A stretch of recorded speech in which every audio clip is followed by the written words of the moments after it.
Abah nyetrum kah?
Tujuh sebab mengapa musibah datang bertubi-tubi.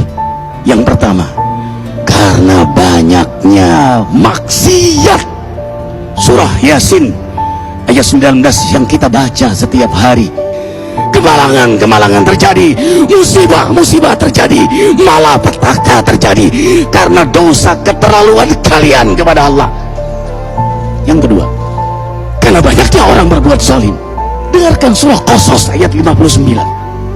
Kami tidak akan menghancurkan satu daerah kecuali para penduduknya banyak berbuat zalim. Anak durhaka pada orang tua, istri yang berani kepada suaminya, perampok, pembunuhan di mana-mana. Ini mengundang bala bencana. Yang ketiga, mengundang bala bencana karena kelakuan tangan-tangan manusia. Rum 41. Telah tampak kerusakan di daratan dan lautan karena tangan-tangan jahil manusia, agar mereka merasakan akibat perbuatan mereka. Sebagian mereka merasakan akibat perbuatan mereka, agar mereka kembali kepada Allah. Yang keempat, bencana terjadi karena para tokoh melakukan kemaksiatan dan kezaliman. Dengarkan dengan iman, wahai penduduk Indonesia yang mulia, bila kami ingin menghancurkan suatu negeri, kami perintahkan para tokohnya untuk taat kepada Allah, tapi mereka maksiat, tapi mereka berbuat zalim, tapi mereka khianat kepadaku dan kepada makhlukku. Fahaqa alaihil qaul, maka haklah untuk mereka datang bala bencana. seperti kaum Ad, kaum Samud, kaum Lut, kaum Nuh. Kami hancurkan sehancur-hancurnya. Siapa tokoh itu? Para pemimpin kita yang sumpah Al-Quran di kepalanya, demi Allah tidak korupsi. Lalu korupsi. Siapa lagi? Hartawan, orang-orang kaya yang dengan harta berpoya-poya sombong, maksiat dengan kekayaannya di tengah orang yang banyak menderita. Siapa lagi? Ulama yang menjual ayat-ayat Allah dengan murah. Subhanallah. Yang kelima, mengapa bala bencana terjadi? Karena orang-orang soleh, orang-orang baik diam melihat kemaksiatan dan kemungkaran. Surah Al-Anfal ayat 25. Takutlah kalian dengan musibah yang tidak hanya menimpa orang yang maksiat, orang yang berbuat zalim, tapi juga kalian orang-orang soleh. Maka masa bodoh dengan kemaksiatan bukanlah sikap seorang mukmin.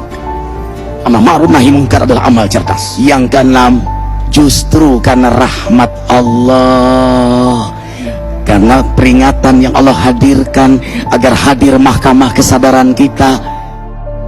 Ikhwah, dengarkan dengan iman surah Al-Baqarah ayat 155, 156, 157. Kami pasti uji kalian dengan sesuatu yang buat kalian takut lapar, takut miskin, takut kematian.